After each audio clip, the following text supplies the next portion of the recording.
Do you think English and Spanish are similar or different? Well, many Spanish speakers say they are very different. And in this video, I will show you how similar they are and how Spanish can help you improve your English. Are you ready? Let's dive in.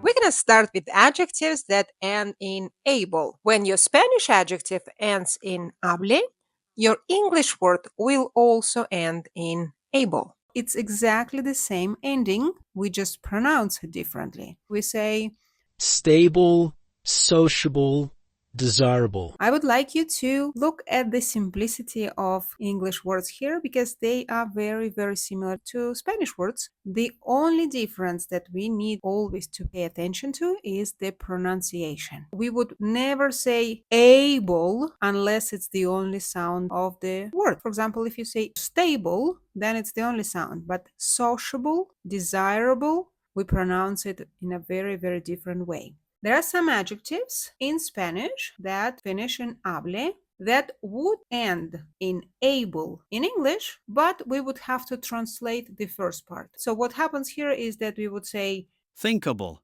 unforgettable, profitable. With everything that you want to learn in English, you always need to remember about the exceptions. And for every rule in English, we always have exceptions. So here are a few examples. I will give you a second now to think how you translate these words into English. If you need, pause this video. And now I'm going to show you. Lamentable, we would say unfortunately. Agradable, nice. Sospechable, suspicious. You see, some adjectives cannot be translated with the able at the end. But these are the exceptions. Most of the adjectives that finish in able in español, we will be able to translate into English with able. So do not focus on the exceptions, but keep them in mind. Next, very similar thing happens if your adjectives end in ible. Spanish adjectives that finish in ible in English will have exactly the same ending. So we would have incredible, possible, accessible. And again, remember not to pronounce too strongly the ending. This category would be the biggest probably in all the language because the nouns, sustantivos, that finish in ion will have a very similar situation in English. Let's have a look at some examples. The nouns that finish in ion in Spanish, in English, surprise, surprise, will have exactly the same ending. And we would say station, conversation, religion. Again, this is not a very strong part of the word because the stress is in the beginning. Yeah, station.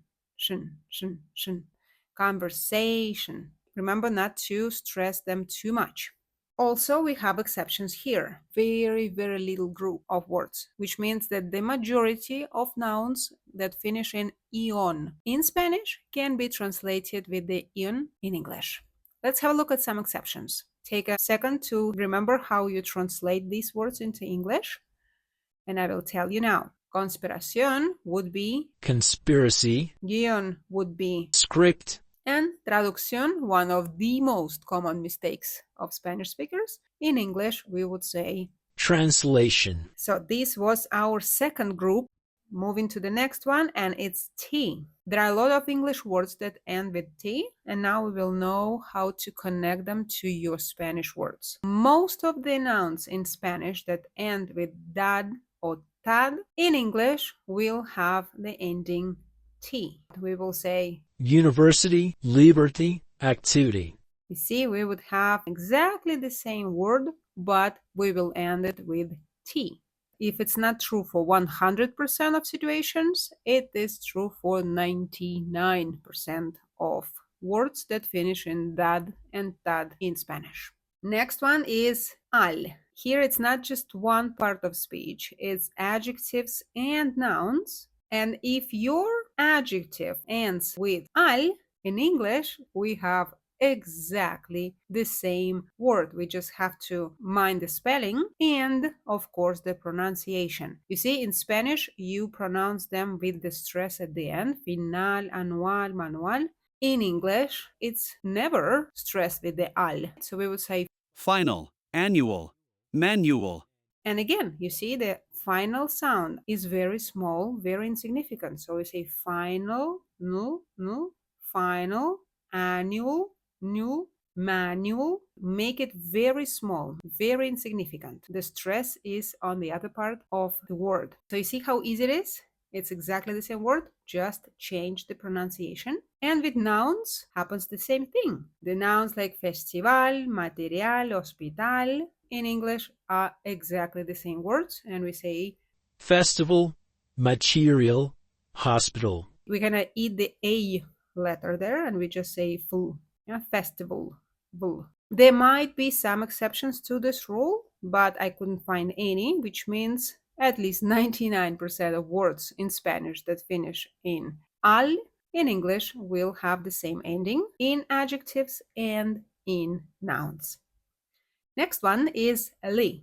This one is also a very big group of words in English. So let's pay attention and let's see how many words we can add to our vocabulary in English. If you adverb ends with mente, in English we change it to li and we say slowly, obviously, clearly, remember that we talk about adverbs, we don't talk about, for example, nouns. So the word mente, mi mente está en otro lado, for example, then of course we would not translate it as li. We are talking here about adverbs.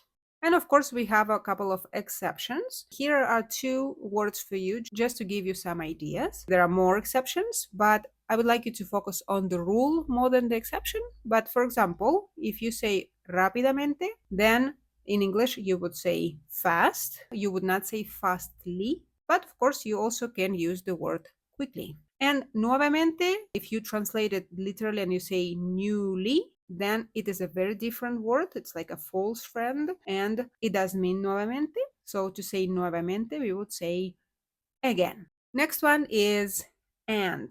There are many adjectives in Spanish that end in ante. What happens in English is that we need to eliminate the E at the end. constant, elegant, distant, Remember also about the pronunciation. We would not say ant because that sound is not the main sound of the word. So we would say constant, tint, tint, constant, elegant, gunt, gunt, distant.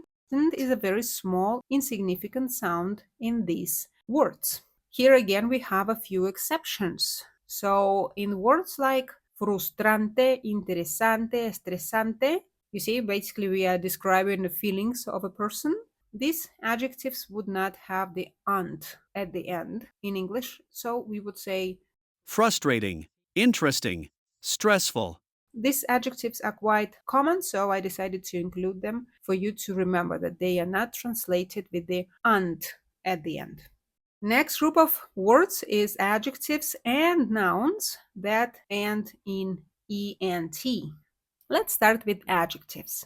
In Spanish, if your adjectives end in ente, magically we just cut the e at the end of that ending and we have an English word.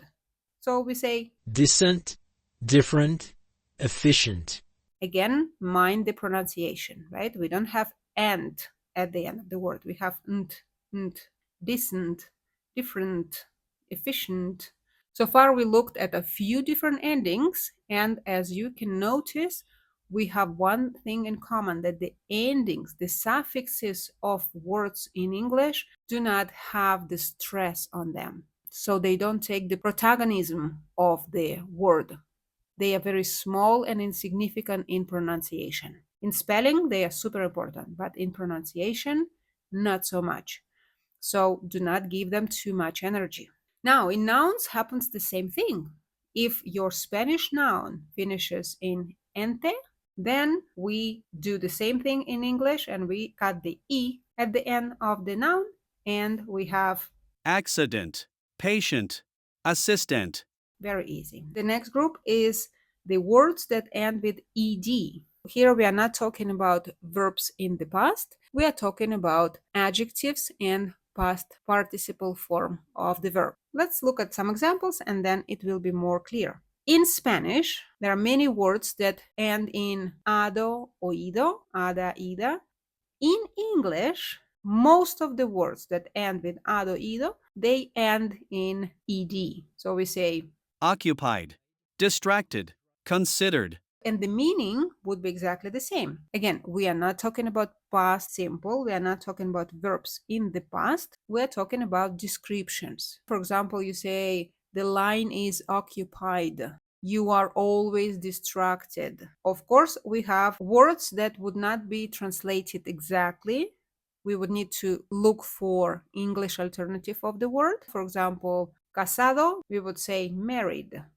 Lavado, washed. Cansada, tired. What happens here is that we take a verb, right, casar, and we change it to casado. So in English happens the same. Marry, married. Lavar, wash, lavado, washed. Cansar, tire, cansada, tired. And of course, we have a few exceptions here too. But these exceptions are very easy to spot because the exceptions would be the irregular verbs in English. For example, sido, caído, comido in English come from irregular verbs. So we say been, fallen, eaten. Next group is est. And this is a huge group of words that work exactly the same way in English and in Spanish. There are so many nouns that finish in ista. For example, activista, artista, turista, lista, so many words. Can you guess what happens in English? In English, we cut the a at the end of ista and we have est. We have activist, artist, tourist, list.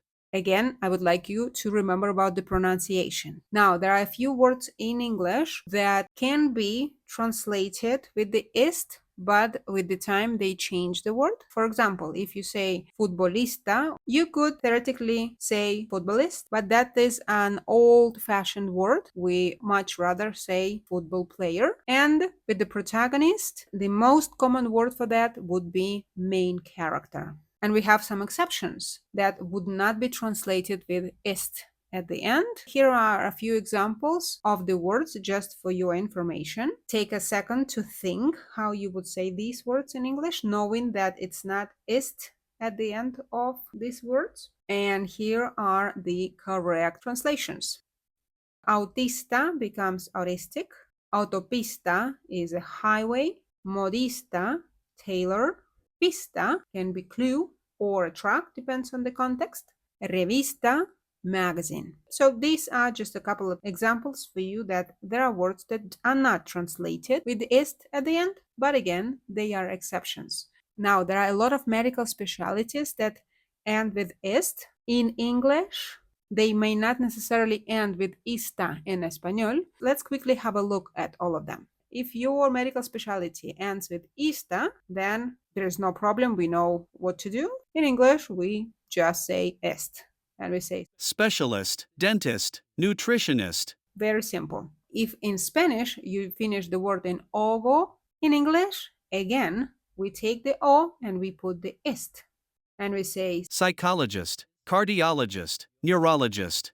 And of course, there are some medical specialties that do not end with est.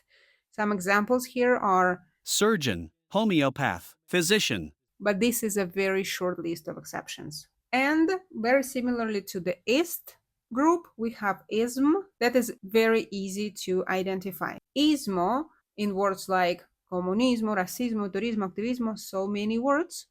In English, we cut the o and we have ism. Communism, racism, tourism, activism.